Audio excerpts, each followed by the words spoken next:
যাদের জন্য সবচেয়ে বেশি কাজ করেছি এই নির্বাচনে তারা আমার সব থেকে বেশি কষ্ট দিয়েছে।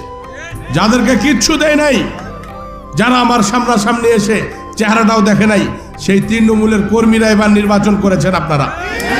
এবং আমি হলফ করে বলতে পারি, আমার যদি 2 টাকা খরচ হয়ে থাকে, আমার কর্মীরা 6 টাকা খরচ করেছে, 10 টাকা খরচ করেছে। আপনাদের জন্যই রাজনীতি করি, আপনাদের জন্য দিন রাত একাকার করে পরিশ্রম করছি। আপনারা আছেন বলেই আমরা আছি।